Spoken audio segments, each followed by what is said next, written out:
Right. It is the 53rd episode of the Runnin My Mouth podcast. I am your excited host, Aaron, and allow me to run my mouth for a little bit. You may be asking, Aaron, why are you so excited? And if you aren't, just play along, please. I'm excited personally because there is, as I'm recording this, one full calendar week, one full 7-day period left in the month of August, which means my birthday is very, very soon. And, I get excited around my birthday. I don't usually like being the center of attention, which is especially hilarious considering I have a podcast and have been doing YouTube sort of on and off for like a while. But that's different. It's not like I have 40 people in a room watching me do a thing. I'm literally by myself. There's a camera in front of me, but it's literally just me, and maybe my upstairs neighbor can hear me. But, I don't usually like being the center of attention. But on my birthday, all bets are off. All bets are off. I am the birthday girl. I am the main event, okay? So, I don't really have any like festivities or anything planned for my birthday. I do have a trip, of course. I think I've been talking about this for a while, but I am going back to Chicago, and that's going to be very fun. And I hope it's going to be fun. I have a lot of fun things planned. But being that this is the year of our Lord 2025, and this is the timeline that we live in, this trip, I guess, just so happens to coincide with the fact that our president is sending, National Guard or whatever to Chicago. I don't know when, at some point soon.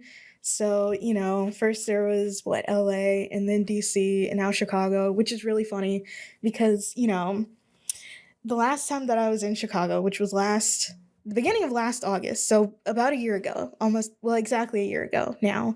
I'm not gonna of all the places that I've been, and I've only really been to like a few places. I'm not exactly well traveled, but of all the places that I've been in the United States, which is mostly concentrated to like the South, and then I went to New York once, and DC actually. I went to New York and DC for a school trip.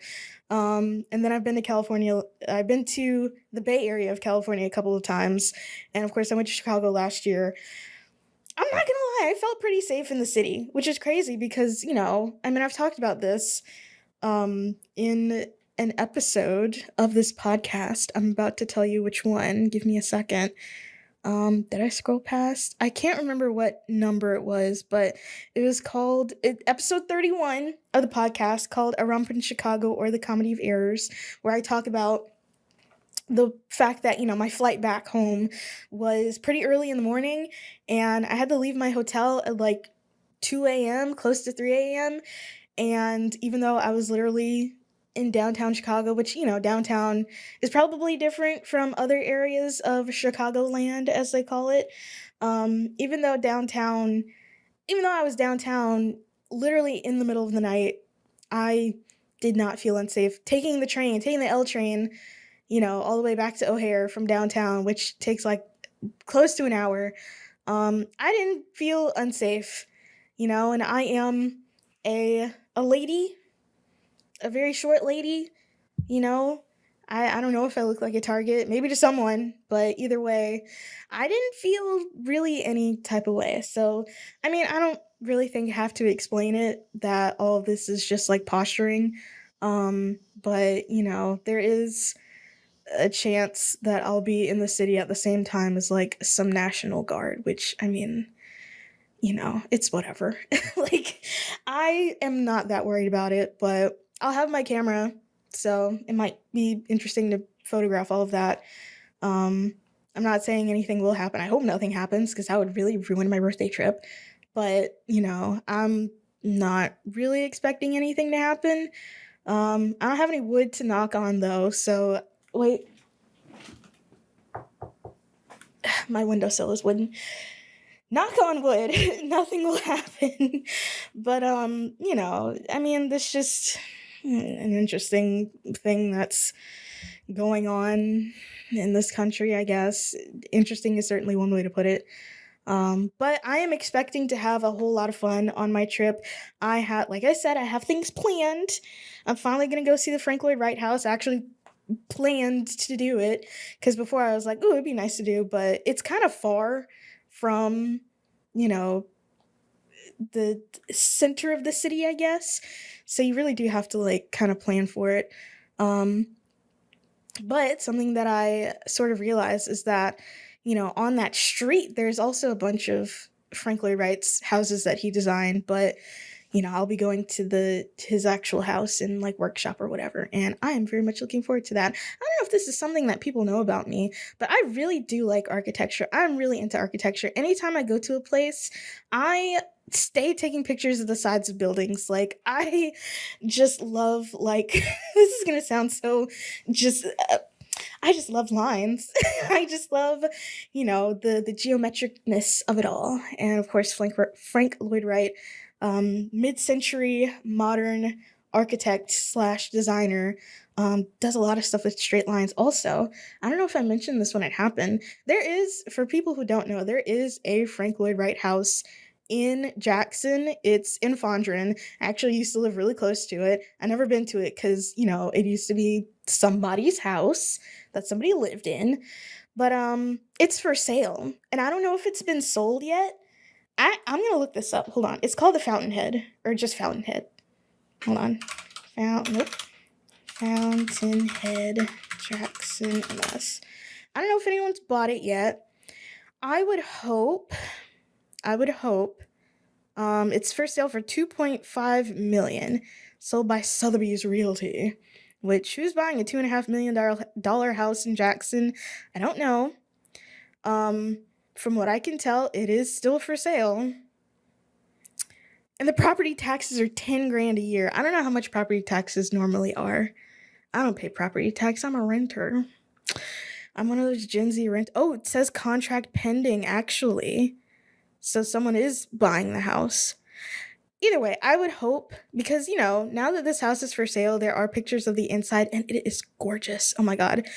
I can only hope in my heart of hearts that it is purchased by either someone who is willing to preserve the house, like the person who bought it initially, because it's had two owners, the person that it was built for, and then the person who bought it after that, who was an architect themselves, who I'm pretty sure is still alive, but I think they're like pretty old.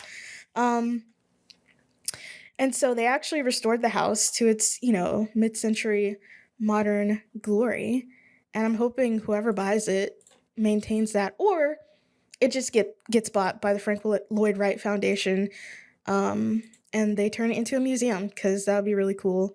It would be good for the city, not to be capitalism brained, but it would be, something cool for the city to have, this original Frank Lloyd Wright house, that people can come and look at and learn about architecture. That'd be fun. And also, sort of fun fact, but there were, I want to say 4 Frank Lloyd Wright houses. I love how me talking about Chicago just lets me talking about Frank Lloyd Wright, but whatever. There are 3 or 4 Frank Lloyd Wright houses in the state of Mississippi. 3 of them are on the coast. One of them got destroyed by Camille. Another one got destroyed by Katrina. And I think the other one is a museum, but I don't know which one that is. So miraculously, or maybe not, maybe it did get damaged during Katrina. I didn't know this, but apparently Jackson, given that it is very close to the Katrina anniversary, which is on the 29th. Apparently Jackson got hit pretty bad by Hurricane Katrina. I did not know this because I was not living here at the time. Also, it hit in 2005, which, okay, I was like, I was online. My brain had activated in 2005, but I was pretty young. And also, I was living in Alabama, which the part I was living in didn't really get that much from what my parents have told me. We did get affected by Hurricane Ivan, and that came right up through the middle of the state. So I remember distinctly, and this is in 2004, so I was younger, but I remember, being in the house and the lights were off and my dad had MREs. And that is my extent of the memory of Hurricane Ivan, which is good because I already have a fear of natural disasters, and getting PTSD from a hurricane at the ripe old age of 4 probably would have been really bad for me. So, considering I live not only in Dixie Alley, but, not on the coast, but near the coast, somewhat constantly threatened by hurricanes and tornadoes and all of that. But anyway, so off topic, back to Chicago. I plan on going to the Frank Lloyd Wright House. It's going to be fun. They allow photography. I am bringing my camera. I said that already. I am bringing my camera, and I hope I get a lot of really nice shots. What I haven't decided yet is if I'm bringing my flash. That's the only thing. Probably not, because I would imagine most of the stuff that I'm doing is during the day. And also, my flash is like so big and bulky. I don't have it, but this is its case. Like, this is how big it is. It's like as big as this glass, basically. Yeah, it's a big flash. It's a good flash. One of the better... I hit a button on my computer. One of the better Christmas gifts that I gotten in recent years, but it's pretty big and pretty bulky, and I already have like a lot of stuff with me, but I have a week to consider it, so we'll think about it. We'll think about it. So I am very, very, very much looking forward to going back to Chicago. I don't know how much I could talk about it. I feel like I need to watch more episodes of The Bear just so I can see those exterior shots and get more excited about it. But I do really love the city. Like, I wanna move there. I don't know if I've said this on the podcast. I've told people about it, but I do want to move there. Like, the next place that I go after Jackson is gonna have to be Chicago. Like, it's gonna have to be, like, I don't know why it made such an impression on me when I went there the first time, but there's just something about it that I am enamored by, because, initially, even all the way up until college, like, New York was going to be the destination. That was my 10-year plan. But honestly, I don't have to live in New York. It's very expensive. I have a cousin who lives there. Shout out to them. But, I don't know if I think I would enjoy it. I'm gonna walk that back. I think I would enjoy it. It's just, I don't know. To me, Chicago just feels... There's something about it. I can't put it in words. I can't put a finger on it. That is where I want to be. And it's so crazy because last year, after I'd come back, I saw a job listing up there for literally my job, but I didn't apply for it because I was like, well, first of all, they're asking for like 5 years of experience, and I haven't been working for 5 years yet in my role. So I was like, I don't know, they're probably gonna, throw my application out. And then there's the fact that, I sort of had finally felt like I was finding my footing here. And it's like, to finally have something and then go somewhere and start over, I felt like that was going to be pretty difficult. I mean, I'm pretty good at starting over. I'm not going to lie. I've never had to like start over, but I've done it before. I could probably do it again. So yeah, I don't think I would have gotten an interview if I applied for it, but I feel like I need to fortify more my portfolio a little bit more before I do that. So that's that on that. It's literally all I can think about, and I think it's making time go faster too, because I swear it felt like last Sunday I went to bed and then I woke up and it was Saturday morning. Like, last week went by so fast. It was crazy. And I think it is because I am literally counting down the days to when I go to this freaking city that has captured my heart so strongly somehow. But anyways, enough of that. Let's get into the topics, which, no, it wasn't on the topics list, so never mind. Something exciting happened very recently. I, along with 2 other members of the community, was featured in an article in Mississippi Today, and I'm gonna read it, which I think most people have read it by now, but I'm still gonna read it for posterity. And also because it is pretty short, so, I mean, it wouldn't take too terribly long. But let me find it. Is it gonna be in this section? Let's see. I should have pulled it up. No, it's not in that section. I should have pulled it up Um, let's see.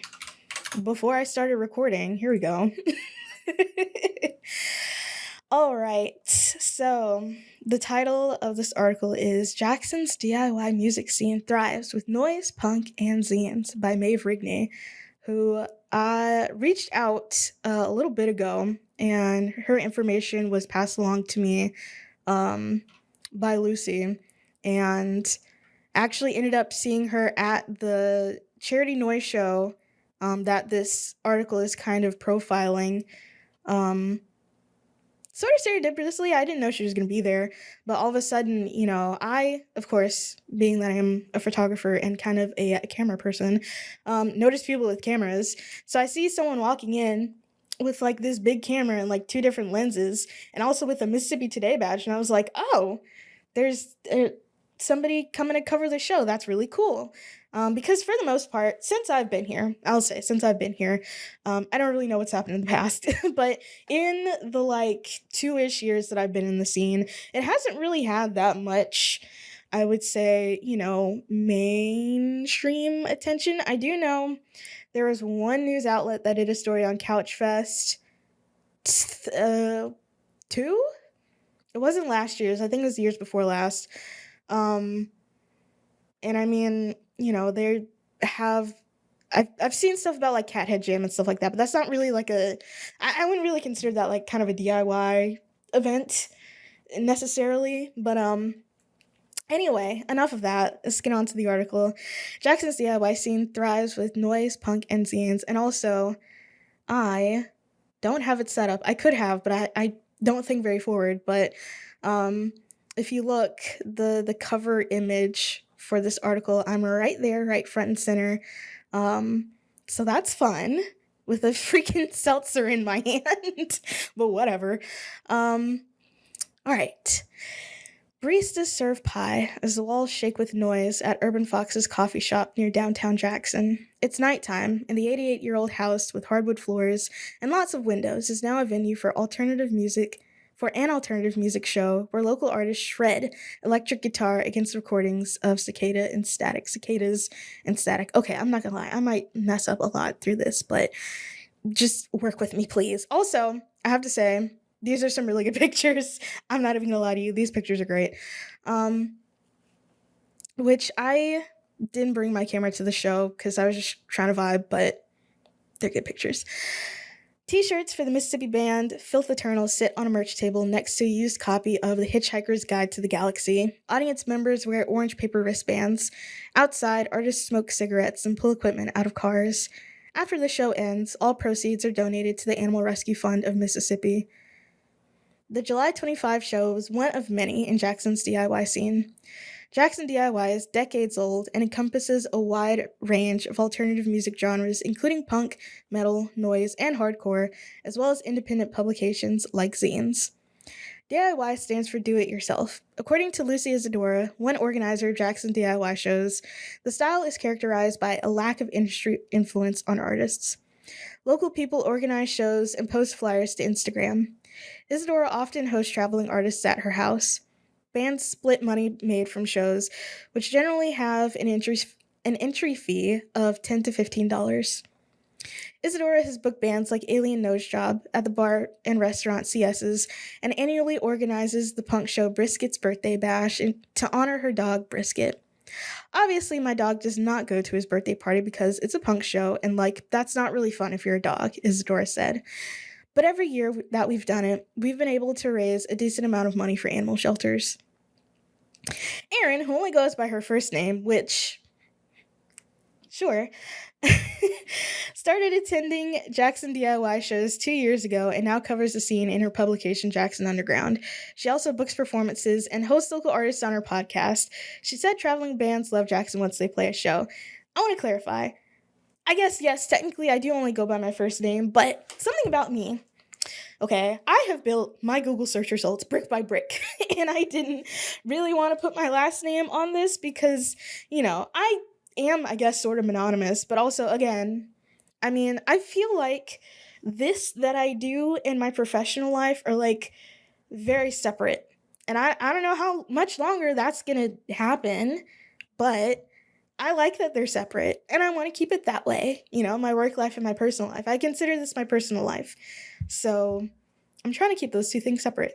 And also, I've only had one other person on this podcast one time, so it's not like it's an often thing. That the interview that I did with Lacey, it was great. It was fun. Loved doing it. That was a one-off thing. I don't know how often that's going to happen, considering that I have a whole other thing that I do that is interview-based, but it's, text-based. Yeah, anyways. I did say traveling bands love Jackson once they play a show. I guess it's that old Southern charm, but they're always so pleased to be here, and I think it works out well that way because the scene is so small, Aaron said. It's very intimate. Everybody really does know everybody. Though local and tight-knit, Jackson's DIY scene has attracted bands from as far away as Poland, which that was, I think you're talking about Eric Nervous, which that was the first show that I ever took pictures at, and it was really fun. It was a really fun show, and I liked it a lot. And they are from Poland, and I think they enjoyed it here. I talked to one of the people in the band afterwards. Punk artists have been playing in Mississippi's capital city for decades. J.D. Burns has attended punk shows. Oh, Jesus Christ. J.D. Burns has attended punk and hardcore shows in Jackson for over 20 years. Aaron called him an old head, which I can explain that. Basically, at the end of, me and Maeve's conversation, she was like, oh, if I wanted to get a good, idea of the scene here in Jackson, who should I talk to? And I told her, I can only really offer so much because I've only been in this community for like 2 years, but, talk to the old heads. And I think, at least I thought, old head was like generally recognized slang for, like an OG. Not someone who's necessarily old, but like, an OG. I feel like that's understood. Anywho, Burns said some of his first shows were at a really seedy, kind of dangerous bar called WC Don's. He explained how, unlike today, Jackson punk bands in the early 2000s had a reputation for being rowdy and intoxicated.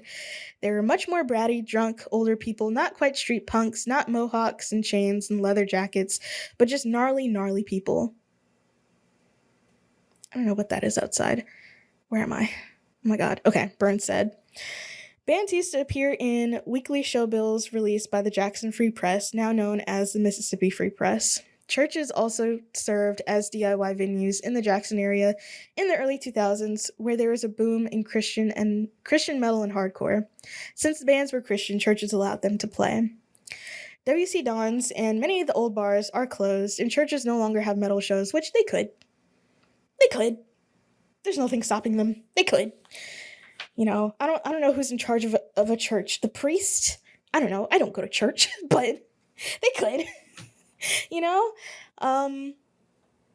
Gosh, the MySpace metalcore days, seeing shows in church basements and side rooms, that would have been really cool, honestly.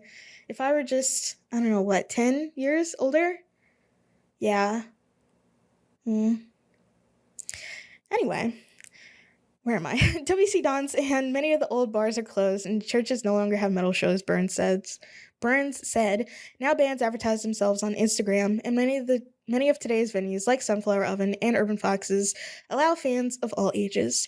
Right now, Jackson has the best, most diverse scene it's had in a long time, maybe ever, Burns said. We can also acknowledge that it's all based on experience. The flyer for the July 25 DIY show at Urban Foxes depicted a black cat in an ornate flowery frame with the headline, A Night of Noise benefiting the Animal Rescue Fund of Mississippi. The show was pay what you can, and attendees were invited to donate shelter supplies such as cat food instead of money. 4 artists played: Raven Weather, That Which Waits Beyond Sleep, Indole, and The Sky Imposed Its Will. The acts belong to the experimental noise genre, where artists integrate noises that are sometimes thought as non-musical into their work. That reminded me, I need to add something to the list. Hold on.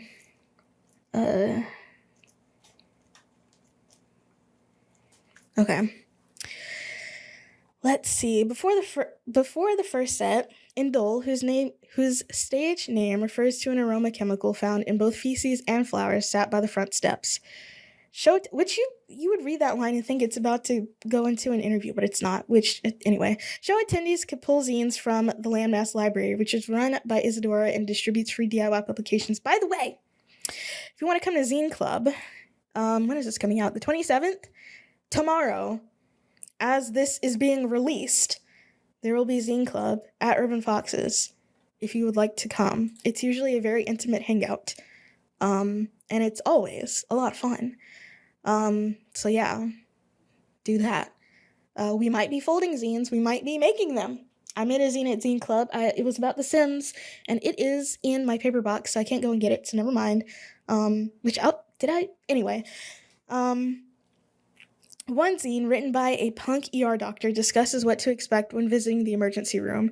Other zines focused on immigrants' rights, queer issues, and Black Lives Matter. Topics, Isadora said, are really important to me, but are getting squashed by the current administration. Many of the night's music artists belong to multiple projects at once. Burns, who runs the Noise Project, that which waits beyond sleep, is also in the band Kicking. Please put in your article that I think everyone should start a band, Isadora said. And even if your band sucks, I will come see your band at least once. But if you suck, I might not come back. Isadora also bought a guitar so she could learn to play for Hammer and the Tools. She is left-handed, but initially had mistakenly bought a right-handed guitar. She gave that guitar to Aaron, who's now learning to play, and that guitar has been lovingly dubbed Grimace because it is purple. And okay, I haven't given up on the guitar front, but it's kind of hard to teach yourself when you don't really know what you're doing. So it's been very slow going, but I still know how to play one song. So I think that should count for something. Thank you. Aaron explained that for people interested, the best thing to do is just go to a show. I certainly didn't know I was going to be doing all this when I went to my first show, Aaron said. I was just trying to get out of the house so it can really open up some doors that you might not even consider. And that's the end of the article. And it ended on my words, and I really like that for some reason. But yeah, there's a nice little gallery of images in here by Mississippi Today's photographer, and that was a really good show. I mean, I talked about it on the pod, so like, you know, if you watch that episode. But great show. Honestly, great article. I was under the impression that it was going to be longer. I don't know, maybe I just approach writing differently, and also I'm not beholden to a publication, so there's no, like, rules. Like, I can really do whatever I want with Jackson Underground, because, I mean, I don't want to say it's just a blog, but, you know, it's my blog, and I can do whatever I want with it. But me and Maeve ended up talking the day that, you know, I got interviewed, which I want to say is, like, 2 weeks or, like, a week and a half before this came out. This came out pretty quickly, I will say. And we ended up talking for close to an hour.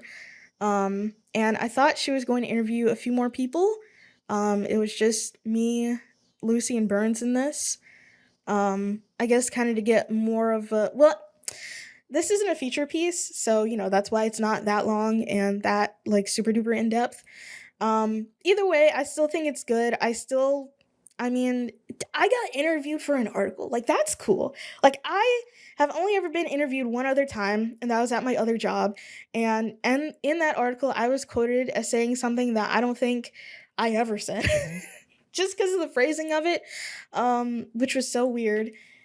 Hold on. I want to see if I can find this article. Probably not, but, you know, I still want to see. Let me see. Maybe not. Hold on. What if I go here? Here it is. Yeah. Where's the quote? I'm not going to read it because, you know, this is relating to my job. But it was so honestly jarring because it was, first of all, it took forever to come out, this friggin' article. There's a picture of me in it, which honestly is a great picture. I should, like, download this if I don't already have it. This is a fantastic picture. You can't see my face, but I feel like, you know, it's cool. It is staged. It's a staged picture, but I'm not gonna lie. My hair looks really good in it. So, I wish my hair was shorter. Is that? Oh my god. There's literally gray hair Wait, there's like a gray hair in the back of my head. And this freaking okay, never mind. You know, I don't have that many grays. I have a few. I did not know there was one right there. Good lord. Anyway, this picture is literally from what, 3 years ago? So who knows? It might not still be there, but whatever. Yeah, that was the only other time that I was interviewed for an article. It took forever to come out, and I was quoted as saying a phrase that I would never escape my lips. Yeah. Yeah, like I don't think I said that sentence. I don't know. It's a weird thing to have a hang up over. Considering it literally does not matter, but I don't know. It just always struck me as odd. Anyway, yeah, that was really good article. And also something that I sort of thought about that I've never really considered. I mean, I sort of considered it, but also not really, but also yes, but also no. But if if you look at this image, that is on Mississippi Today, which I'm gonna do something real quick here, and I'm gonna hope that this works. So I'm actually gonna press pause here. I just kind of wanted to demonstrate this. So I made this little scene like in OBS. OBS is the software that I use to record.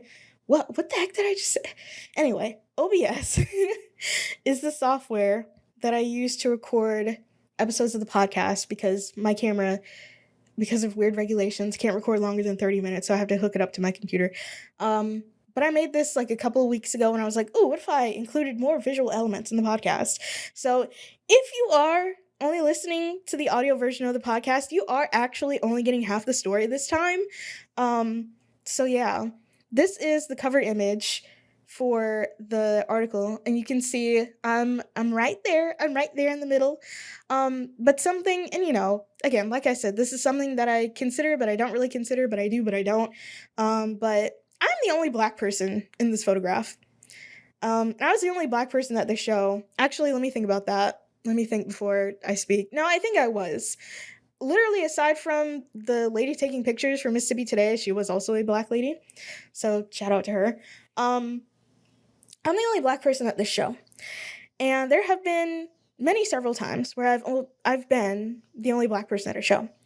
I've talked about this not a lot, but sort of more frequently when I first started going to shows because, it's sort of hard not to notice.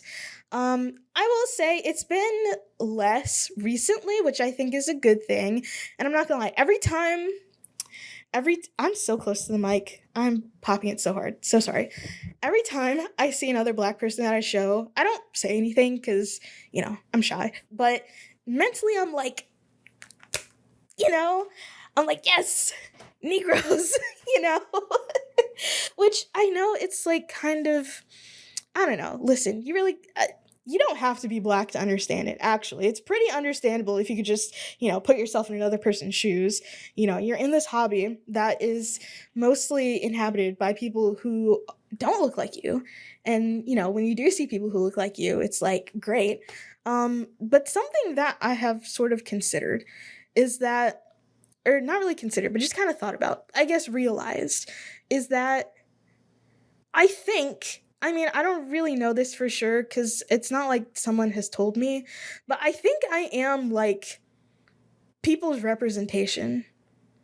And by that, I mean, I am a Black person, a Black woman, a Black femme, openly talking about heavy music and, the DIY scene and music in general, but also, heavier music, metal and stuff like that. And, I'm not gonna lie, it's not that common. I know there is this one lady on, I guess, TikTok, but I don't use TikTok, but on Instagram Reels, and she, talks about music and stuff like that. I don't know her handle, but so that was pretty useless. But I know of her, and I mean, everything is algorithm based these days, so I'm not really getting served these things. But, there's not a lot of black women and black femmes like talking about metal in any capacity, or writing about this kind of music. So it's like, like I think I might be somebody's like representation. Like I know there are a lot of like young black people in this scene. I have seen them. I have met a lot of them. And so it's like, I do sort of hope that my existence, me doing what I do, emboldens other young black people and especially young black women to do this kind of thing as well. Maybe not, make a podcast about it because it's not for everybody, it's not. It's not really for everybody. But to just, realize that you can be interested in these things and not have your blackness questioned like I did, or I was, as a youth. I would hope, and I'm just going to switch to my main camera, I would hope that the children, the younger Gen Zs and the Gen Alphas are a little bit more accepting of people different from them, but that was not my experience growing up. And I I've sort of talked about it. I have written about it in my article, Searching for Burning Windsor and Finding Myself Instead, and also the YouTube video that preceded that, A Metal Band, A Tornado, and Me, where I talk about how isolating having this interest felt for me as a young person, because I just did not know anybody else who was interested in this thing, which I know, now it feels crazy because I'm surrounded by people who are interested in this kind of thing. But growing up, in a small, homogenized community as a young person, there were no scene kids, there were no alt kids, there were no emo kids, there were no kids with garage bands or anything like that. It really did feel like it was just me, just existing, like an island in an ocean. And so I do kind of hope that by me doing this, I can, embolden or just encourage other young black people or young black women, young black femmes, that liking metal is okay. You're still black if you like it. You're still black if you want to play guitar with heavy distortion. Our people created this music low key, so you should feel extra emboldened to do so. So it's like, that's kind of a lot of pressure in a way, but also, it is what it is, I guess. I don't know what else to say.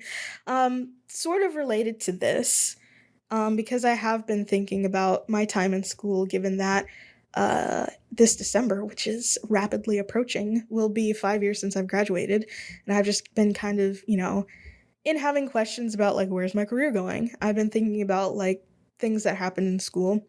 And when I was in my final semester of college, we had, an influx of freshmen into the film program at Belhaven, which I'm wearing the shirt today. You can't really tell, but I'm wearing the shirt today.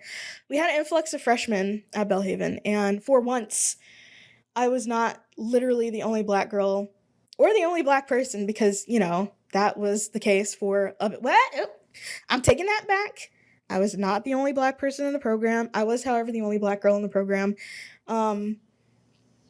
There were a few, freshmen who were black girls, and so it's like, my film professor told me, I mean, it's not like he sat me down and did this. It was like in front of the whole class, which I still don't know how I feel about this, considering, the whole relationship / lack thereof with my film professor, which will I ever talk about that, like, in any amount of depth? Probably not. Maybe when it's all said and done, whatever that means. But he told me in front of the whole class, like, Aaron, there's all these freshmen, they're black girls, they're gonna look up to you. And you gotta, set a good example. And I'm like, brother, I don't know what I'm doing. I'm in school, I'm still trying to learn how to do all this stuff, and you're not helping. So it's like, okay, I mean, I'm not really sure what help I'm gonna be to these girls. I don't really think I was in the position to be that when I was in school, because there was, I I guess just kind of lack the confidence about my skills and my knowledge to be that person for them. I feel like I definitely can now. You know, I know I am that girl. Like I know I'm that girl. So like I definitely could, you know, be that person for, a burgeoning young black girl in emerging into the film industry, or I guess TV news industry now, because I'm not in the film industry, let's be real. I'm not. Maybe one day, not right now, but I'm adjacent, film adjacent. I'll say that. I don't want to discount myself. But and at my workplace, we have an internship program, and there have been more than one, young black girls from that film program that have come through. Unfortunately, I haven't really been able to have any like one-on-one time with them, aside from one, that maybe I would have liked. There's a new, okay, I don't want to, I might have that opportunity coming up, but I don't really know. Um, I think anyways, all that to say is that, I, I guess there's a lot riding on me, question mark, I don't know. Yes, perhaps, but I don't know. I don't really know. I hope I'm doing a good job. I hope I'm doing a good job. That's all I can say. I hope I'm doing a good job, being the representation for, the few young black women in films that we have in this community. So yeah. Anywho, that was that article, and I can mark that off on the list. Continuing with the musical topics. Actually, let me see. So, okay. There was a festival announced like last week. Actually, let me see. I was looking this up because I think it's great. I think it's so fun and so great and so cool. When was 6 days ago? Will it tell me? August 18th. All right. So on August 18th, which was last Monday, Hattiesburg World Fest was announced. And I believe, is this the second year? I don't know. I don't know if this is the second year or not. But this has not been going on that long. There was one yesterday. God, last year. My language centers are breaking down. There was one last year, and now there is one this year. It is August 28th to the 30th, which is this Thursday, Friday, and Saturday. And it would be nice to go, but again, this was announced literally last week, which a 3-day festival being announced a week before it happens, I'm not gonna lie, I have some questions. I have a few questions. Now, this was my first time seeing it on Instagram. So for all I know, it could have been announced previous to this somewhere else, but this is my first time, mine and a lot of people's, I think, first time seeing this. And I can't find a lineup. Before I started recording, I was looking for a lineup because I wanted to know, and say who was going to be there, but I don't have a lineup. It's not on like the ticket link or anything like that. It's only $20, by the way. $20 for a 3-day fest. I think that's a pretty good deal. Let's see. And they are limited, and these are going to, where is this going to? Hold on. I'm about to find out and tell you where ticket proceeds are going to, because they are going to a charity, and I'm going to tell you what charity they're going to. Okay, it's not going to tell me. Hold on. I'm going to look it up. I'm looking it up. I don't need to keep talking. What is this? That's not it. Jesus. Oh, Immigrant Alliance for Justice and Equity of Mississippi.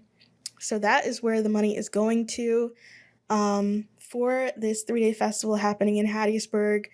Don't know what bands are going to be there. I wish I did. Either way, that's happening. Did I just close out a tab? Okay, there it is. Also, I have to say, the poster looks really cool. The poster looks great. They had, I don't know who was selling them, but somebody had t-shirts with like this Hattiesburg World logo on it. and I think they're only being sold in Hattiesburg. Like I couldn't buy one just like here, or buy one and like have it shipped, which is really sad because I really do like this logo. It's so cool. Also, this event is 18 plus, and it is being held at Fat Cat Hattiesburg. So hopefully a lineup will get announced pretty soon. At some point before now and Thursday. So I really hope this wasn't like a last minute thing. I don't think it was, but I also don't know. So never mind. Anyway, that would be fun. But again, I am preparing to go somewhere it's Sunday. So it's like, I probably could not spend 3 days in Hattiesburg, unfortunately. Speaking of spending time in Hattiesburg, Van MS Paint came to Hattiesburg last Sunday, and I was trying to find people to go with because I didn't want to go alone. Why? I don't know. It's kind of, it's far for me. Hattiesburg is like an hour and some change away, something like that. And honestly, I should have just gone, but like I sort of wanted to wake up at a normal time on Monday, so it's like, I do kind of regret not going to sing MS Paint. Because they're about to go on tour with freaking Dying Wish. Who are they going on tour with? Hold on. I'm about to find out. And I'm about to tell you. Because let me tell you, Hattiesburg World is real. MS Paint. I'm about to find out, and I'm about to tell you. Where are they going? Freaking Poppy and Dying Wish. Like, did I not talk about this? That's kind of crazy that I didn't. So, actually, I don't know when the tour starts. When does this tour start? Hold on. I'm gonna look it up. Which, by the way, I'll mention it later, but yeah, I think it literally starts on my birthday. Poppy, MS Paint, and Dying Wish. Like, that's a big deal. I think that's a big deal. So, shout out to MS Paint for that. That's great. That really is great. But the thing I was gonna mention, so okay, like we all know that Poppy had like this whole pivot. I can't remember when this happened, like maybe 2023. She signed to Sumerian Records, and I was like, oh, okay, cool. But I feel like I'm going crazy because I feel like I'm the only person who remembers that Poppy used to be like this whole like ARG. Like there was like because where did I see that initially? Was it was it Film Theory? Was it one of Matt Pat's channels? It was one of those like type of channels. Because her whole thing used to be she would, kind of stare very doe-eyed at the camera and talk in this weird voice. And that was like the whole thing. And it was like sort of like Dad, if you're familiar with what Dad is, / who Dad is, which I don't know what the deal with him is. But anyways, like that was like her thing.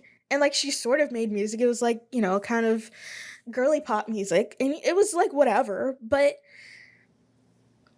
does no one remember this? Which, okay, I'm looking at the Google page, and it said it's like surreal performance art, but still I feel like everybody just memory hold that part. Like I remember Poppy for being blonde and staring at the camera, but nobody else does. Now she's like a metal girly, which great. I've listened to some of her tracks, they're pretty good, but like why does no one else remember this?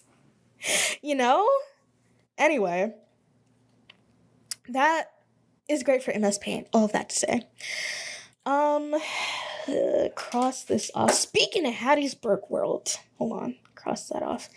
Speaking of Hattiesburg World, there is this band from Hattiesburg who I think might actually be at the festival, but again, because they posted about it, but I have no way of knowing this because, there's no set list or, lineup. So it's like, I don't know. But You're the Vulture, which is a 2-piece from Hattiesburg. We have person on the drums and another person on, I think, a bass, or maybe a bass and a guitar. It's been a while since I've seen them live, actually. But I have a sticker and a pin up there on the wall. I'm looking at my sticker and pin wall from that show. and I've been waiting for them to come back ever since, which I know, technically, I could get them to come back, but... And I was trying to, but it fell through, and I just never tried again, because, I don't know. I don't know why I never tried again. The world may never know. Either way, all that to say, they released the EP called A Violent Love. I listened to it. It's great. You should listen to it. It's great. It's pretty short, 21 minutes, 5 tracks. Still, pretty good. Like it a lot. I need to listen to it a couple more times to have a coherent thought. But on my first listen, I liked it a lot. So consider that. Speaking of new music, I love these segues, these flawless segues. Speaking of new music, you all know I am a fiend for Death Rows from a Star and anything those people make. They have been teasing new music on the Instagram. Don't know what it is, don't know when it's coming out, but there's something. And whenever it happens, I'll be right here sitting in this chair talking to you about it. So I'm very excited about that. I really like their self-titled EP. I really like seeing it played in full live. That was great. So I'll be very much looking forward to that whenever that happens. Speaking of new things, where is this? Where did I put this? Here it is. Speaking of new things, I didn't put this on the list, but as I was talking about it, I remembered it. Okay, don't read your emails, jeez.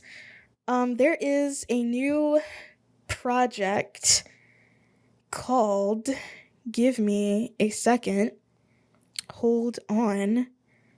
Here it is. What the heck is this on my, what? Ew. Dreams Without Color, which is a post-punk dream pop project featuring members of Measureless Aeons and Chief City, which is, it's a Jackson-Vicksburg partnership, and Ansley of Measureless Aeons / this new project has sent me some snippets from their practice sessions, and I've liked what I've heard. So I am very excited to see where that goes, if they have any performances coming up, or any, I don't know, a demo or something coming up. Be interested to see that. Yeah, that's that. That wasn't on the list, though. I feel like I have something else to talk about.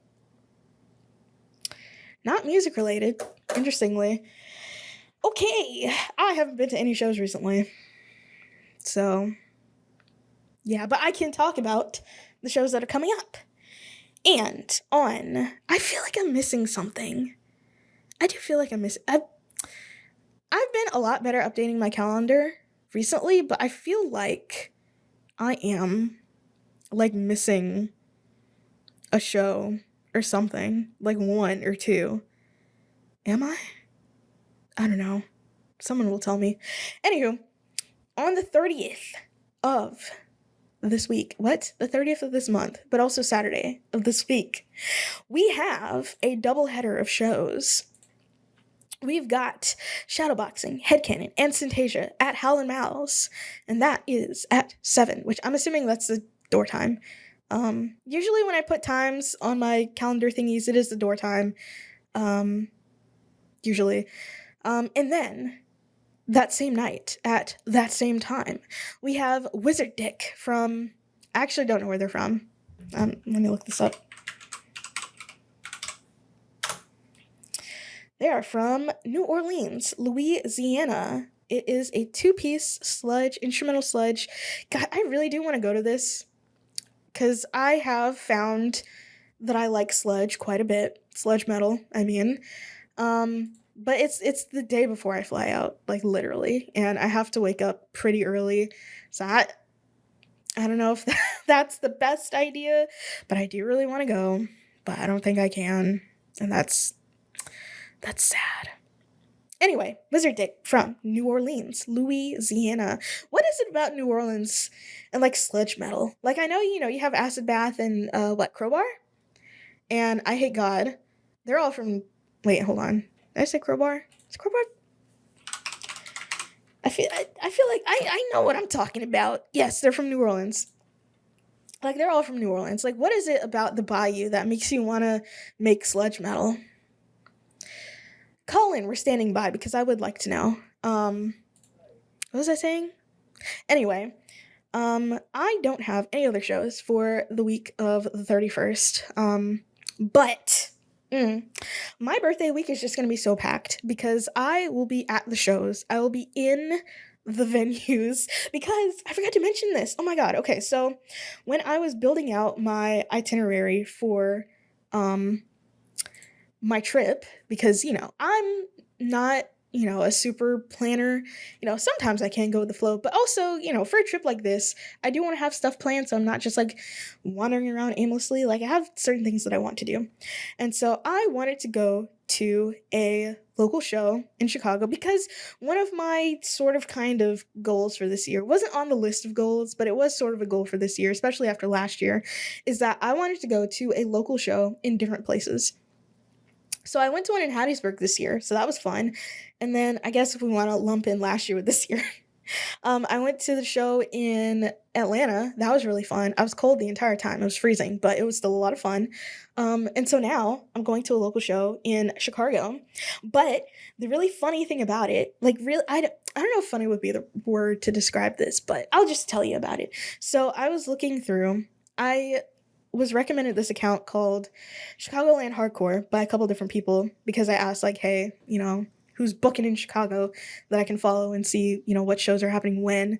And there was I saw, I think, like a couple different venues that had, calendars, but they didn't really have anything for when I was going to be here. But there's this venue called Reggie's Rock Club. Reggie's Rock Club. And I saw on the 31st, which is when I'm going to be flying in, that there is someone named Aaron, spelled Aaren, turning 28 and having a birthday bash with a bunch of death metal bands. And I'm like, oh, we're just a couple of Aarons having birthdays. Why not go? So I bought a ticket. It's official. I'm going to the show. I gotta meet the other Aaron. Like, I just have to, well, okay, that's not true. I had two other female Aarons in my graduating class, so I don't even know why I was going to say that. But this Aaron also, spells their name in an unconventional manner.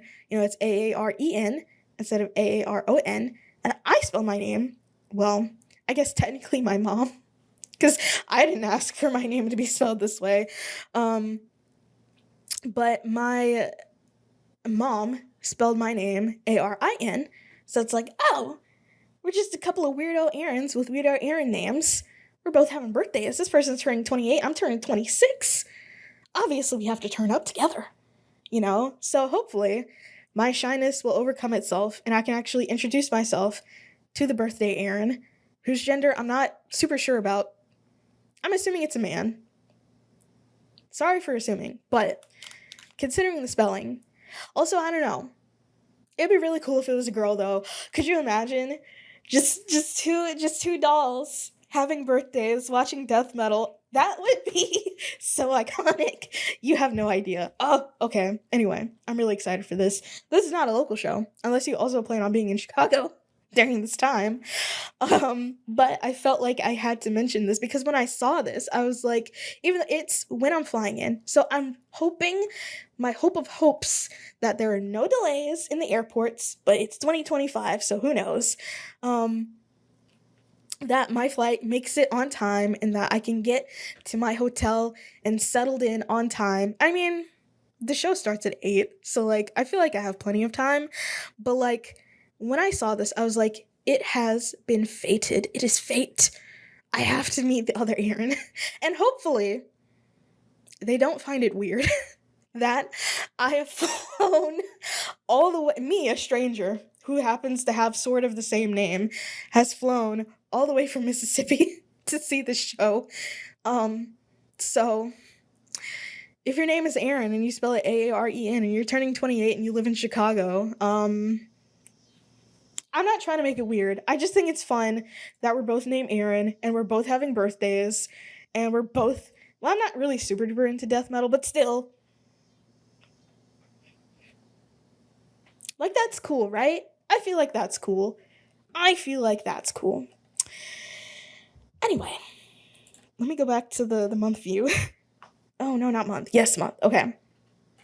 So, like I said, this week is pretty stacked for me personally because on the 4th, we have Dead Register coming back to Mississippi, but not back to Jackson. They're coming to Vicksburg with Beneath the Kudzu, Measureless Aeons, and Fun Destroyer at the Watermark Vicksburg. And honestly, I think that'll be really fun.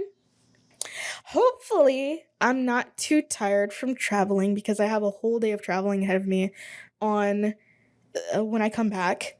And so I hope I'm not too tired from the previous day and I'll be able to make it to Vicksburg because I would really like to see the show because I do really like Dead Register and I obviously love Measureless Aeons and it's during my birthday week.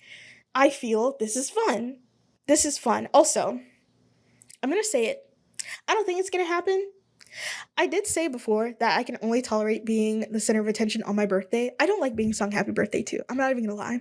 That feels like I want to crawl out of my skin. I don't really like it. I'm not even going to lie. Telling me is fine. Telling me, I love that. Singing it in a group and everyone's looking at me, scared, fear. I'm crawling up the walls and I'm escaping through the vents. Like, I don't anticipate that that's going to happen. But, because I mean, it's not like the 4th is my birthday. The 2nd is my birthday, so, but please consider me for a second. And then on the 5th, we have, I don't know why I'm talking like this, Village Instincts, mostly satire, and Eyes Like Yours at Urban Foxes at 6 o'clock in the evening. And then a little bit after that, we have Colo, Human Instinct, mostly satire, and Shangri-La at, I didn't put a location on here. Oh, shoot. I actually don't know where this is going to be. Hold on. Hold up. We're about to find out. Hold up. What am I looking for? Oh, here we go. Is there a location on here? There should be. Be weird if there wasn't. CS's. I don't know why I didn't put that on the calendar thingy. It's at CS's, at 7 o'clock. And also, I was very interested because, like I said, last episode, I'm a metalcore girly. Colo from Virginia describes themselves as new metalcore. What does that mean? I feel like I've never seen a metalcore band here in Jackson. Actually, that might not be true. Maybe End of All, who is a local band here who has performed like once. They might be considered metalcore, which I did enjoy them. And honestly, I like them a lot. I like seeing them live a lot. So it's like, I feel like you hardly ever see metalcore again. It's just not 2015 anymore. The children aren't making metalcore. What's up with that? Why aren't the children making metalcore? I could very easily be the change I want to see in the world, but I'm not very good at guitar, so we're going to have to wait a little while. But the children aren't making metalcore. Has metalcore fallen off? Is metalcore in its flop era? I hope not. I don't know. Colin, we're standing by. Is metalcore in its flop era? Anyways, they're coming. Mostly satire double book themselves, which I find so interesting. They have quite a few shows, have had quite a few shows coming up because they had 2 last week. No, they had 3 last week. They had one last Wednesday, last Friday, and last Saturday, which is so crazy. Hardest working kids in the business. Also, I think they have a new drummer. I know they parted ways with their drummer. I don't know who's doing drumming for them, though, at this juncture. Because their original drummer... Ooh, what's his name? Dang, I forgot his name. That's crazy. I knew his name at one point. It's escaping my mind right now. But is, departed. He's not dead. Jeez, okay. Not departed this mortal coil. Departed the band. Good lord. I had coffee before this, by the way. I don't know if it's, usually I feel like coffee doesn't really do much to me. It was iced coffee. It did put me in a good mood. Better than I was before I drank it. So maybe it did do something. I don't know. Anyway, those are the shows coming up. Also, I mean, this isn't for like 2 months, but, Halloween is coming up. We've got two shows on Halloween. I put them on my calendar, but I did not write all of the bands down because there were like 5 of them at a show at CS's on Halloween, which is on a Friday this year at 6 o'clock. And then there is another benefit show I believe also benefiting um, the Immigrant Alliance of Mississippi. I read it out earlier, but I forgot the name just that fast. So there's also a benefit show on Halloween, which is crazy for me because, you know, do I go to both of these? Oh, and it's a cover show as well. Kind of like last year. Last year was honestly a lot of fun. It was 2 days of shows. But okay, I'm putting that was a lot. I'm putting my PSA out now. There is going to be 2 shows on Halloween this year. Okay. And also, I must say, everybody in the bands did what needed to be done that were performing on those nights. But I'm putting my PSA out now. There are 2 Halloween shows on this night. There might be a third. A birdie has told me. Wear a costume. I don't care how old you are. I don't care how mature you think you are. It's Halloween. Wear a costume. Where is your whimsy? Where is your childlike sense of wonder?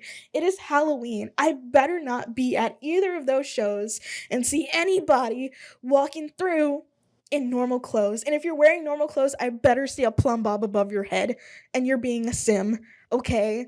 It's Halloween. Wear a costume. That is my PSA for everyone watching. I feel very strongly about this. Obviously. I like Halloween. Not really the trick-or-treating aspect, but the dressing up aspect. And I know who I'm going to be for Halloween this year, or what I'm, I know who I'm going to be. In previous years, I was just a witch, but I was like, you know what? Let me switch it up. Let me have fun, Because, being a witch is fun, because, I could just basically wear what I normally wear to shows, which is all black, and, a hat, a witch hat, which I've got my money out of that witch hat. Happy to say. I bought it, maybe 3 years ago?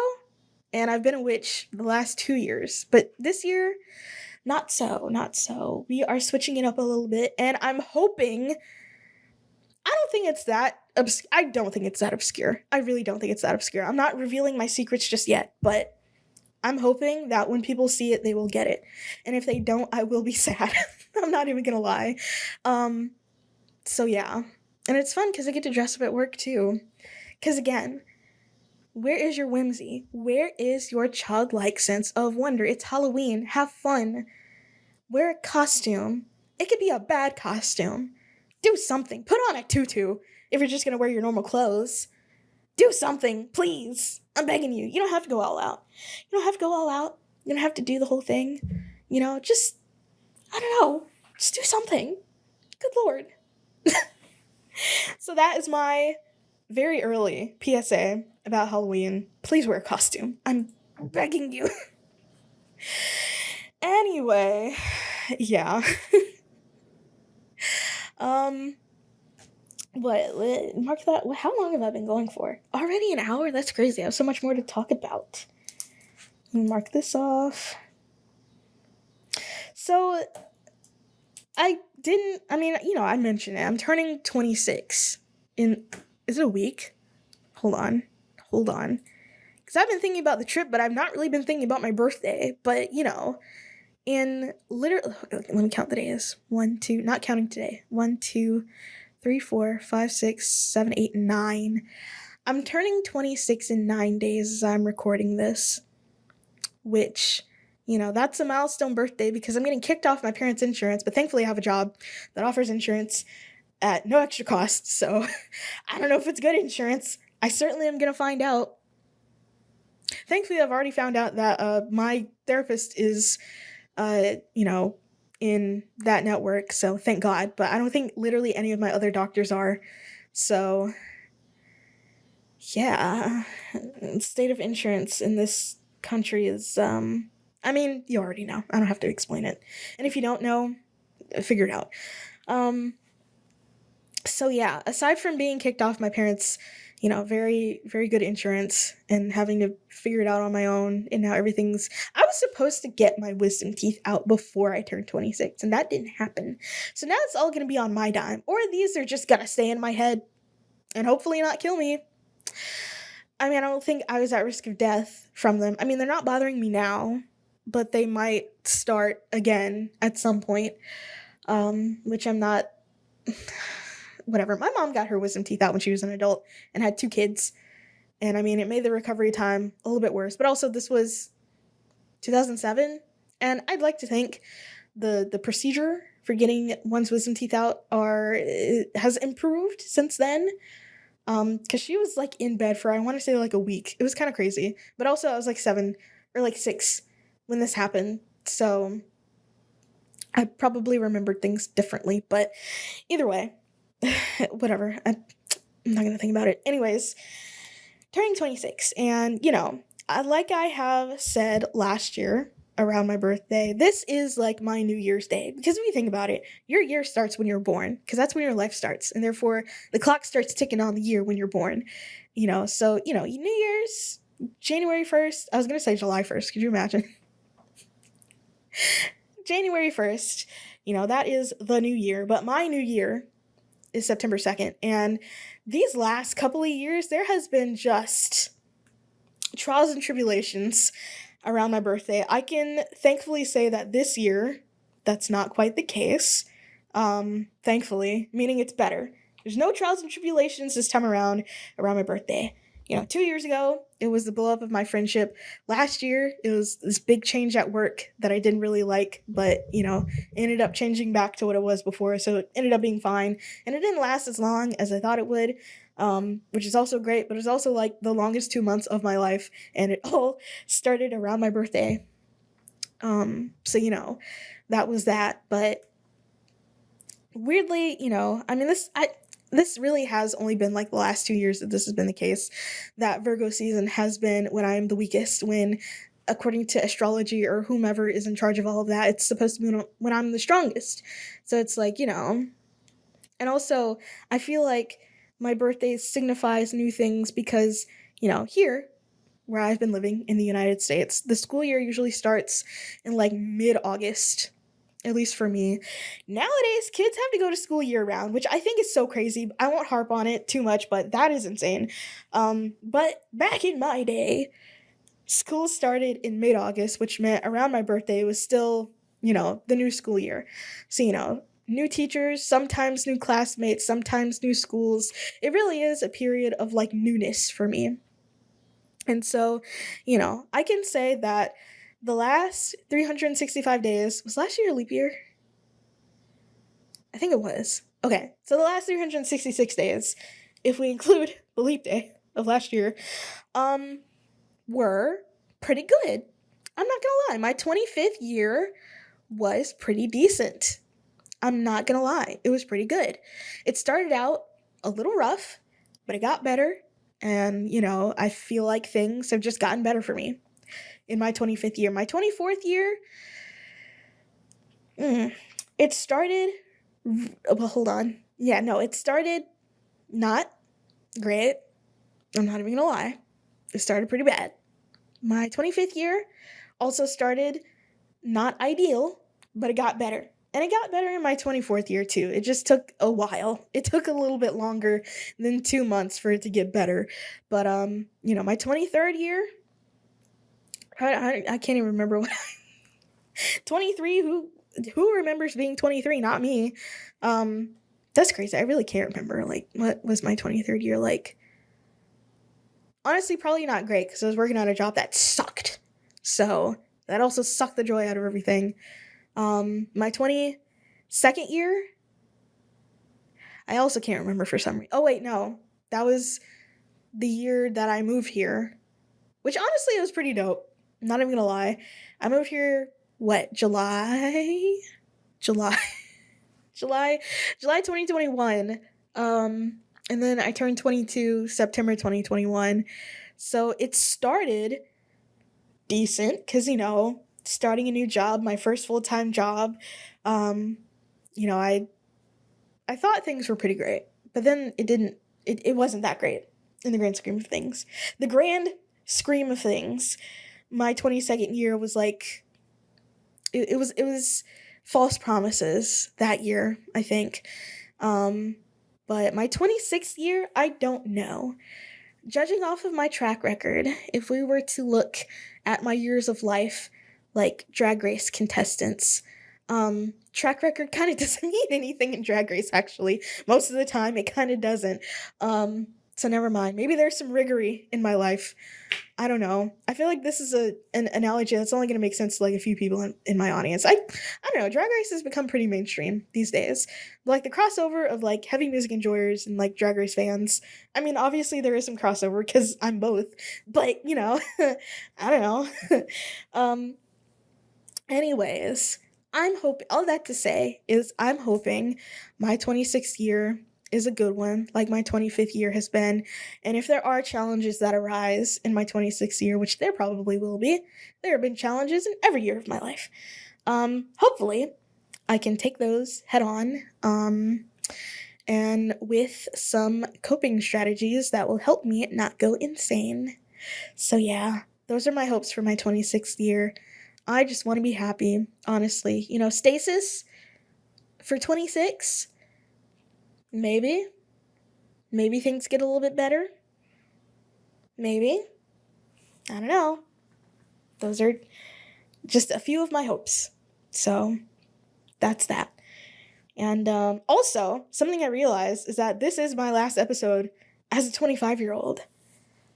So the next time that you and I see each other, you, the viewer, and I, me, see each other on this podcast, I will be 26 years old. I'll have different insurance. That'll be the only thing different about me, is that my insurance will have changed. So, yeah. Which I'm probably gonna have to, like, spend time in my hotel room on the 2nd, just, like, enrolling in insurance, because I'm pretty sure that's when I can do it. Because, I mean, open enrollment at work doesn't start until November, and that's kind of a long time to be without insurance. I'm not even gonna lie, that's too long. So I'm hoping that's seamless. I mean, I've never turned 26 before, shocker, so I don't know how that's gonna go. But I should probably inquire about that at work in the next week. So that'd be a good idea. Anywho, mark that off. So in my quest, my quest to see more films than I did last year, I think I've hit the goal. Wait, hold on. I think I have hit the goal. Maybe. I can't remember. I must check. I wanted to see a movie yesterday, but number one, there wasn't anything in theaters that I wanted to see. Number two, I just have the worst decision skills when it comes to streaming. I have all these streaming services, and I can never find anything to watch on any of them because I just have no, I don't know, sense of exploration, I guess. 1, 2, 3, 4, 5, 6, 7, 8, 9, 10, 11, nope, 10. Okay, so it's 10 this year, and then last year it was 1, 2, 3, 4, nope, 4, 5, 6, 7, 8, 9, 10. So right now I'm at my goal of having seen, now I've seen about as many movies as I've seen last year, and given that it is only August, there's a lot of movies coming out this year, and there are a lot of opportunities for me to watch movies on streaming services, because, you know, I have television now. Don't know how many times I can say that or will say that, but the latest addition to the list was Highest to Lowest, the latest Spike Lee joint, and, you know, honestly, so the original Kurosawa film, I forgot which service it's on, because again, I have a bajillion of them, because I'm mooching off of my parents. Soon I'll be mooching a little bit less off of my parents. But the original Kurosawa film is on some streaming service. I just didn't feel like watching it, because it's 2 hours and 45 minutes, and for whatever reason, I just was not feeling anything on yesterday. Don't know why that is. I need to be more adventurous with my media choices, I think. Yeah, I could always just, like, stop watching. That's the thing. I don't have to commit to watching an entire movie if I don't like it. I don't know why this is revolutionary to me, but I could just stop watching something if I don't like it. Do you hear the cicadas? They agree with me. Anyway, I watched the latest Spike Lee joint, Highest to Lowest, and, you know, I mean, it was fine. What was the last Spike Lee movie that I saw? Probably, hold on. Let me see what other Spike Lee joints there are Spike Lee filmography. Well, this isn't in order. Jesus. Show me a list.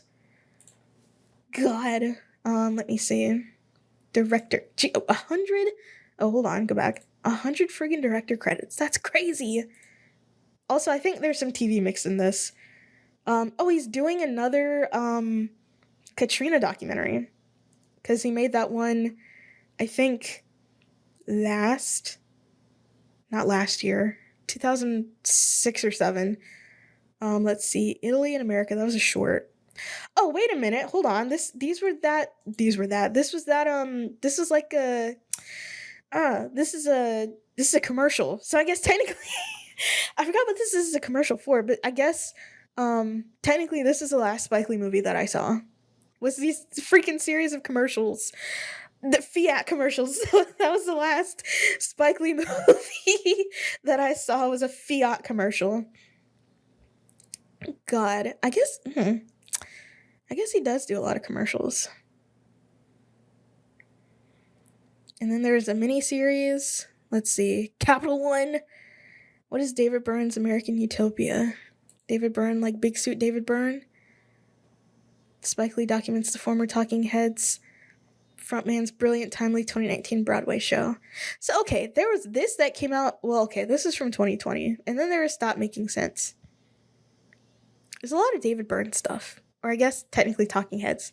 Was it Stop Making Sense? I think so. It was in theaters or something like that. The 2020 version of They Don't Care About Us. He's still making at this point, this is from 2020. Michael Jackson died in 2009. Okay. How much posthumous stuff are we gonna get out of Michael Jackson? He's been dead since 2009. How much juice can we squeeze out of this lemon? The lemon is pulverized. God. Okay, there's The Five Bloods, which I think that was his last, movie, film. That was on Netflix. Was that one of Chadwick Boseman's final projects too, I think? No. Maybe. Is Chadwick Boseman in this? No. Where did I get that from? God, Jonathan Majors is in this. Where did I get that from? I don't know. I was wrong. Either way, I didn't see it. Let's see. There's a She's Gotta Have It TV series. I guess the last movie is his that I saw was Black Klansman, and I don't think I saw that. Well, maybe I did see it in theaters. Did I? No, I don't think so. I can't remember in what format that I saw it, but I think Black Klansman was the last movie of his that I saw, and I did like that a lot. The Highest to Lowest, I mean, it's fine. It's an adaptation of, a classic Kurosawa movie, which, when I was in my final semester of film school, I was supposed to, I took directing as one of my final classes, and we were studying directors, and as part of studying directors, we were supposed to watch a lot of movies. Okay, not a lot. I mean, it was one by each director, maybe a couple if we could swing it, but I think by that time was also the time that I lost my sense of adventurousness when it came to media, and I just could not be convinced to watch any of these movies. And we were supposed to write about the directors too. And at some point I was like, I gotta start making stuff up. I gotta start vibe writing, And it didn't really work for me. But honestly, that was the first half of the class. The second half was, the actual directing part, which also, that fell apart, but either way. Yeah, anyways, Spike Lee was one of the directors that we had to study, but, considering that I'd already watched, a bunch of Spike Lee movies by that point, it wasn't really that hard for me to write about him, so... Yeah. Oh, and also Kurosawa was one of the directors that we had to study. And something about me is that I guess it's just the way that I interact with things that interest me. But I guess I was always that person who had like never seen the classics. I never saw Citizen Kane until I was in college. Not for an assignment. I saw it out of my own curiosity. It was on archive.org, so I was like, "Ooh, let me watch this," and I actually ended up enjoying it. There's I've never seen Gone with the Wind. I've never seen the original Birth of a Nation. Not that I really friggin' want to. I mean, out of curiosity, maybe, but also the movie is just like really long for like a silent film. It's so long. It's like 2 hours long. It's obscenely long for that time period.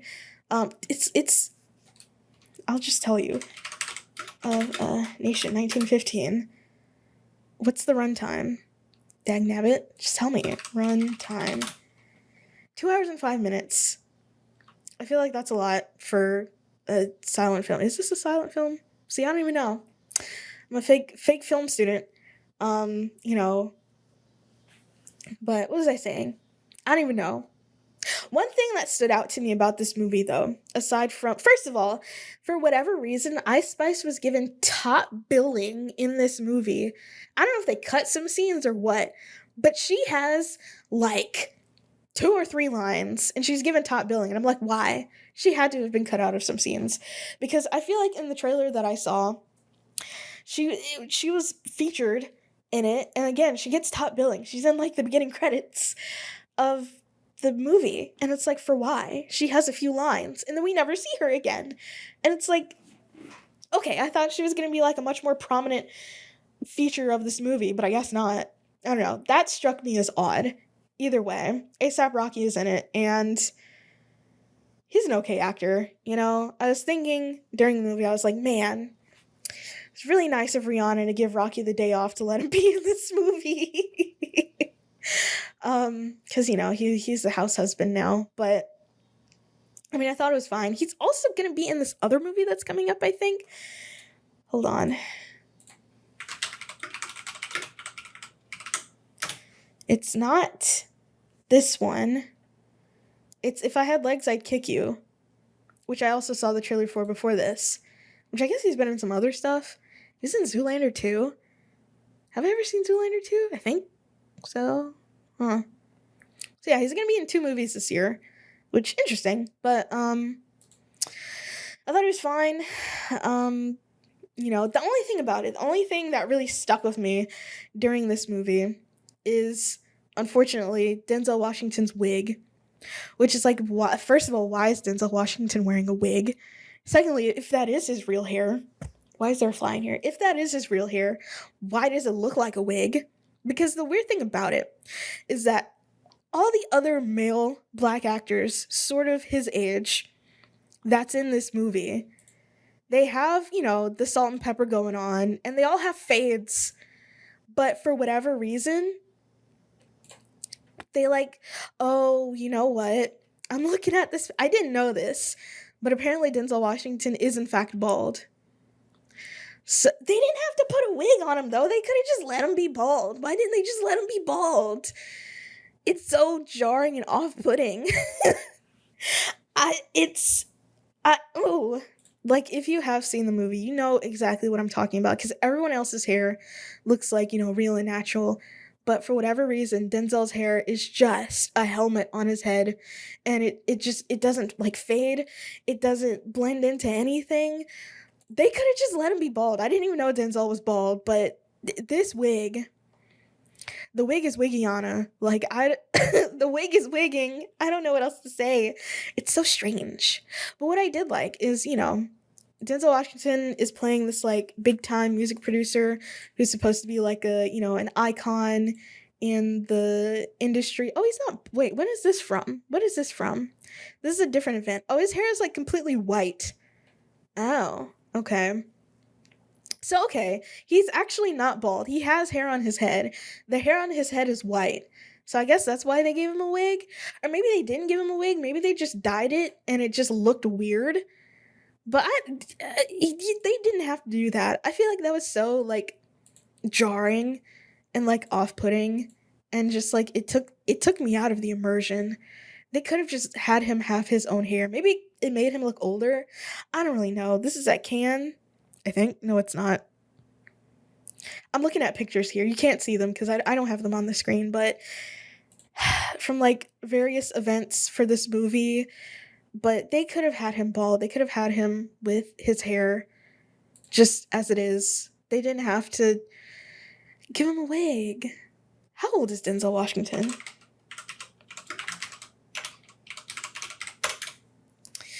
He's 70. Wow. Our goat is getting old, unfortunately. Yeah. Much to think about. He's 70 years old. Goodness. That's kind of crazy to think about. Man. I just can't picture him old for some reason, even though he literally is old. I don't know. It's sort of crazy because, my mom growing up, well, even still now, she loves action movies. My mom is an action movie girly, which is really interesting because I feel like that's sort of anachronistic to her personality. But, if I know a few things about my parents, I know that my mom loves action movies and my dad loves westerns. And so, Denzel Washington was in quite a few action movies. Some of them were stinky, some of them were good. So, I grew up sort of, by proxy watching a lot of Denzel Washington movies. And now, seeing him in Highest to Lowest being visually like old, it was a little jarring. I was like, dang, time is moving and I can't do anything about it. So, yeah, those are my feelings about the movie, and they have very little to do about the movie itself. The plot, it's whatever. Honestly, I get that it's an adaptation, and spoilers for, I guess, the Kurosawa film and this one, but the fact that it was even a question, like, oh, am I gonna pay the ransom for my best friend's child? It's like, that's so crazy. But I guess, that is part of the story, that is his characterization, so it's like, it didn't like take me out or anything like that. I just thought it was a really interesting plot point in this movie. But either way, all that to say, I did find it enjoyable. I liked it. I had fun. I guess I would call it a fun popcorn movie. Well, maybe not exactly a fun popcorn movie, but it was fun. And I do kind of want to rewatch BlacKkKlansman. You know what? I might just do that because it's like 7:57. I have time. Where can I find this on streaming? Oh, don't do this to me. Oh, it's only available to rent in various places. Actually, I don't know. We'll find out. How long is this movie? It just won't tell me. Will it? 2 hours and 14 minutes. Which, I mean, I guess it's kind of long, but whatever. Anyway, that was Highest to Lowest. And now I have one more movie before I complete my second goal, because let's see, I haven't been reading any books, I'm not even gonna lie to you, but if I finish the one that I'm reading now, then I will have reached that goal. But also, I am about to fly, and I do a lot of reading on planes, so probably I will reach that as well. But I'm about to accomplish my goals for the year. That's so great. I love that for me. Okay, the last thing I have on this list is honestly, like, so, in the grand scheme of things, just, like, inconsequential, but I also wanted to, like, loop some stuff back into it. So, this past week, I was like, man, it's kind of weird. I haven't gotten an email from Xfinity being like, hey, here's your bill. Because usually I get, emails from all of my utility providers being like, hey, here's your bill. I didn't get one from Xfinity. And I was like, that's weird. So I logged into my account, right? And I looked, and I saw that my bill had gone up from $75 to $105. And I'm like, what the flippin' heck is going on? Because I'd already run into an issue with Xfinity, which, again, this could be me just, like, not understanding how things work. Probably is, let's be honest. It probably is me just not understanding how things work. I don't like how, kind of hidden all of this stuff is, but my bill went up before from, I want to say, like $60 to 100 and something, which I thought was insane. That was when I was living at my last apartment. I still had to pay that 100 something bill, but it ended up downgrading because I had the 400 megabits plan, which I don't know what it's called, but it's the 400 megabit plan. And so I was like, well, this is crazy. I guess I could go back down to 300 or no. I had one plan. I downgraded to a different plan. So I was like, whatever, I'll just go down. Um, and so that already ended up being $75. And I guess that only lasted for a year. And I didn't read the fine print that it only lasted for a year. And so I had to switch, but I didn't end up downgrading. I ended up upgrading to a gigabit speed, which realistically, if it was a gigabit upload, I would have been like, whatever, take my money. But it's not. We do have fiber here in Jackson. It's in very few places though. The first place that I moved here, I was able to get AT&T fiber, and I paid $50 a month for it, and I did not know how good I had it. My upload speeds were so steady, and I was only paying $50 a month, and I thought that was a lot at the time. Little did I know that I would soon be paying so much more in just a few years. Good Lord, dealing with Xfinity. So I miss having fiber so much. I had fiber in college. I had fiber in my first apartment here. Having that fast upload speed, especially considering I am uploading, 1.5 to 2 hour long videos every other week to youtube.com, I kind of need the upload speed. So I didn't want to there's the thing, I didn't want to downgrade, because if I had downgraded, I would have gone from 100-ish upload to like 35. And I was like, that's crazy. I can't do that.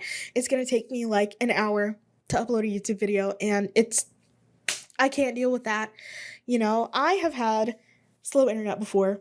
When I was in my unemployment era, we had not great internet. We had 50 down and 10 up. But of course, living in rural areas, you're gonna have slow internet. That's just the way that it is.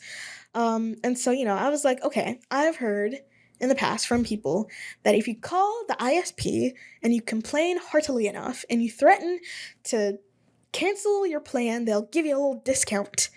And I tried to do that yesterday. I was like, okay, I have to channel my inner Karen. I have to put myself in the Karen mindset. I have to put on my complainer hat and call up these people, which I was miraculously able to talk to an actual person in the year of our Lord 2025. That's pretty good. And I was able to circumvent the stupid chat that I don't like. So I gotta put my Karen hat on. And I did not exactly enjoy having to channel my inner Karen, but it's like, I don't want to have to pay $105 every month for internet. That's crazy.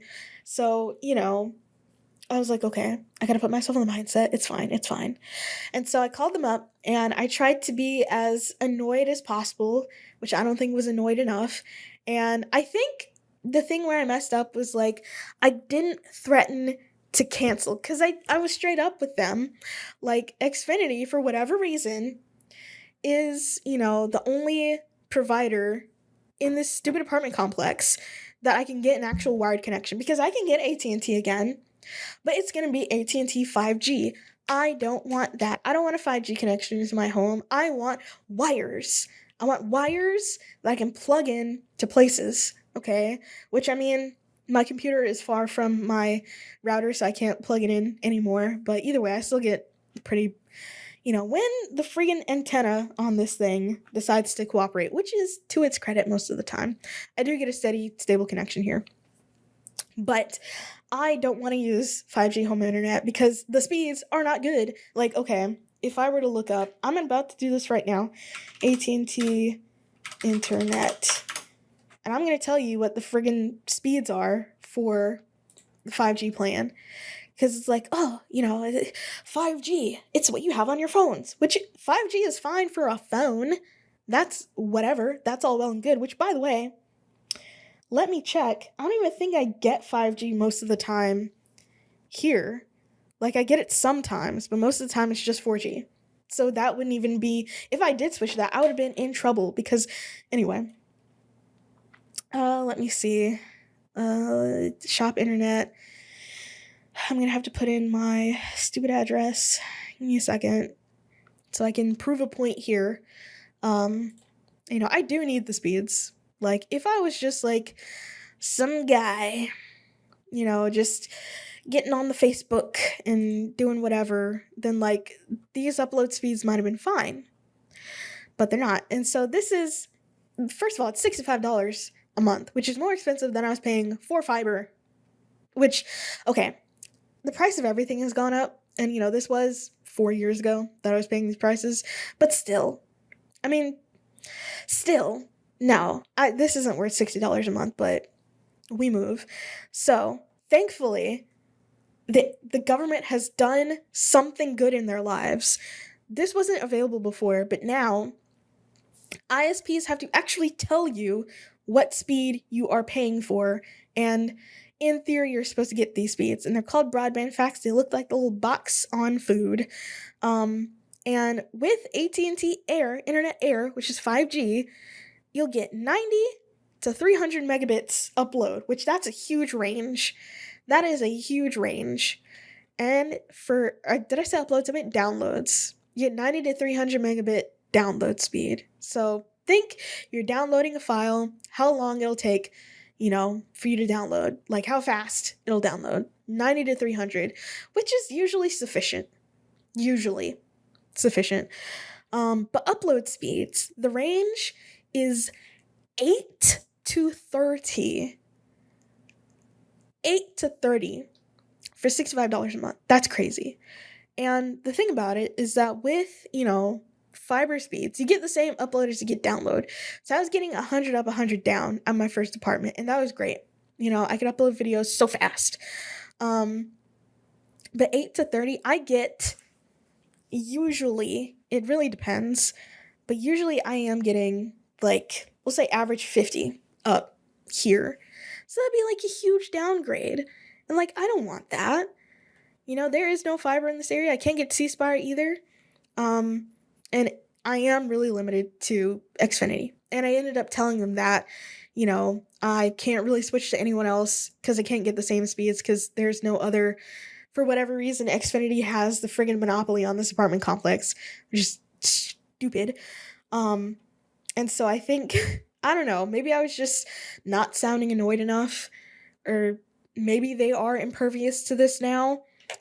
Shout out to the person that I talked to. They did all they could to try to convince me, and in the end they did end up convincing me because I ended up upgrading to gigabit anyway, and now I'm going to be paying $85 a month, which is $10 more. It's not as big of a leap as 75 to 105, but still, it's a leap. These days, every dollar matters. So it's like, And so something that I've sort of been aware of is that, I just kicked my camera. Oopsie.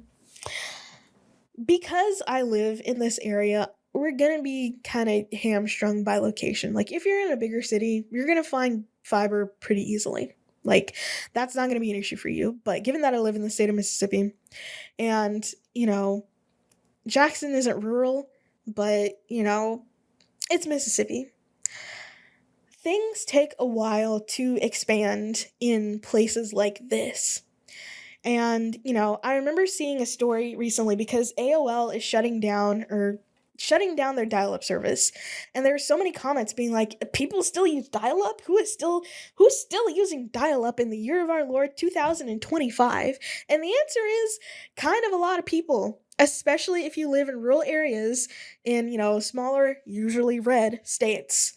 So it's like, people are unfortunately still using dial-up because they have no other option. Now, I will say there are a lot of people who live in rural areas who, dial-up is the only option. They're using stuff like Starlink. But again, these are satellite connections. So it's not going to be, like 5G. It's not really going to be super reliable. And also, given that it's Starlink, if you piss off Elon Musk, he can just turn it off on you. So I wouldn't want to do that either way. But, some people living some especially rural places, that really is their only option. So I found this report from Mississippi State Extension Service, published this year. It doesn't say when this year, but it does say 2025. And I did find this before I started recording. That says that there are 19.7 people in the state, percentage. They're 19.7% of Mississippians are without broadband. 19.7. That is the highest in the country, I believe. Let me see. It's among the highest in the country. The second highest that I'm seeing on this graph is 19% without broadband in Arkansas. And this table is the percentage of the population with and without broadband access, which is 25/3. I don't know what the /3 is, megabits per second for Mississippi and neighboring states. Okay, this is neighboring states. So it's not, maybe this isn't, given that it is Mississippi, it probably is, let's be honest. But in this region, we have Mississippi, Alabama, Arkansas, Louisiana, and Tennessee. So I guess all of our neighboring states, we are the lowest. Arkansas is like right up there, but we are the lowest. So just to put that in perspective, let's look at the population of Mississippi. 2.94 million. So let's just pull up the calculator here and do some calculations. Let's see. I don't know if this is percentage of households. I'm assuming this is percentage of households. Let me see. It does just say percentage of the population. So I'm assuming this is total population and not households. So let's do 2, 9, 4, 3, okay. So times 19.7%, that equals, okay, if I did this correctly, which I think I did, that's 500,000 people in the state without broadband. We're just talking about broadband. I'm not even talking about fiber. These are people still on dial-up connections, if they have internet at all. So 579,000 is roughly the population of, the entire metro area, which is Jackson and the boroughs. So that's a lot of people without, again, I'm just saying basic broadband, which broadband is basic now. So, if you think about if all these people were, assuming all these people were still relying on dial-up services, AOL shutting down their service would affect them in a way. But, these days, rural people are just using stuff like Starlink and other satellite services, which is good. It's good that semi-reliable internet service is being offered to rural people. Don't really know the price point of stuff like that, so I have no idea if it's at all affordable. In fact, I don't know, I guess I could just look it up. Starlink prices. Service plans, residential. It says it's starting at residential light, whatever the heck that means. That's $30 a month, and then regular residential is like $50 a month. So I don't know if that includes, all the hidden fees like equipment rental and, I don't know, setup, installation. Probably doesn't include setup and installation, stuff like that. But, the light plan is like $30, which, I would say that's pretty affordable. I'm not even gonna lie. That does seem pretty affordable to me. I don't know what the hidden fees are like though. So it might end up in the long run not being affordable. And I don't know what the reliability is like. That's another thing. I hate the fact that I can hear people outside. That's throwing me off. But yeah, there are a not insignificant amount of people in the state of Mississippi without just regular broadband. And I would assume that the fiber coverage is also similarly very small. So, that's just that just is what it is. I remember, you see all these memes because of AOL shutting down, people saying like, oh, the Gen Zs, they don't know what that dial-up sounds like. They don't remember not being able to be on the computer and the phone at the same time. But I do, because I lived in a rural area and we didn't get broadband in our house until we moved in 2008. So up until 2008, we couldn't be on the phone and on the computer at the same time. I vividly remember what the dial-up sounded like. So it's like, some of us do remember because some of us live in rural areas. And a lot of people in those rural areas still use dial-up. And AOL, but not anymore because they're shutting down / have already shut down. So that was my my little complaint about Xfinity. However, now this price that I have is allegedly supposed to be locked in for 5 years, and I'm expecting one of two things to happen before 2030. I'm expecting one of two things to happen before 2030. One of those things being, I'm probably going to move somewhere else between now and then. Like, I want to spend a decent amount of time here, but I'm probably going to move somewhere else, within town that has other options, like, maybe Ceasefire, maybe AT&T, maybe not Xfinity, or I'm just not going to be living in Jackson anymore. So I would expect that by 2030, I'm probably going to be living somewhere else, just bottom line.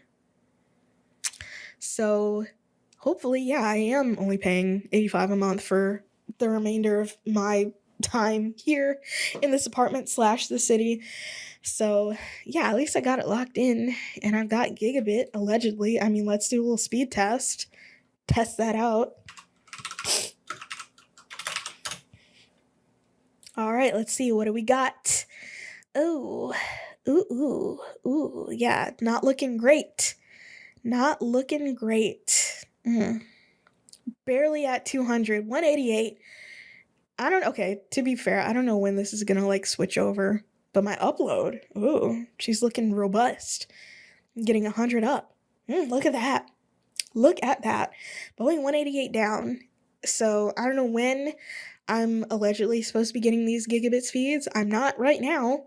I'm getting sort of almost 200 down, but, 100 up, which is what I was supposed to be getting before. So, yeah. Either way, thankfully, I mean, there's at least one. I think it's called Beam, Mississippi, which is trying to... Oh, wait, this is a state agency. Beam, Mississippi. What is this? Broadband Expansion and Accessibility of Mississippi. So this is a state-run thing, which is great. Let me see. Creating an office for... Okay. So, hopefully this doesn't get deemed woke by whatever glue-smelling, looking like governor is going to be in office in the future. And, this can actually do something to expand broadband access in the state. But yeah. I don't know what the internet speeds are like at my parents' house now. I mean, it's been a little bit since I've been there, but I mean, if I had to guess, it probably still isn't that great. I'm not even gonna lie. So, anywho, I've been talking for long enough. Almost 2 hours. Woo. Another longin'. Anyway, the next time we see each other, I will be 26. So, consider that. And yeah, this has been the... What episode? Oh god, I forgot that fast. 53rd episode of the Runnin My Mouth podcast. I've been your host, Aaron. Thank you for allowing me to run my mouth. Follow me on Instagram, because if you're not following me on Instagram, you're only getting half the story. That whispering was a bit too much. I will not be doing that again. Sorry. Okay. I need to fold my clothes. I made the best, most delicious thing that I've made in a long time. It's called Marry Me Chicken and Tortellini. It's on All Recipes. The recipe itself is a little bit involved. You're going to be doing two things at the same time, but it's really delicious. I made it earlier and I ate it, and it was really good. And I like it a lot. I like cooking. I love to cook when I have the energy for it. Sometimes it pays off, like with that recipe. That was good. They're so good. Anyways, goodbye.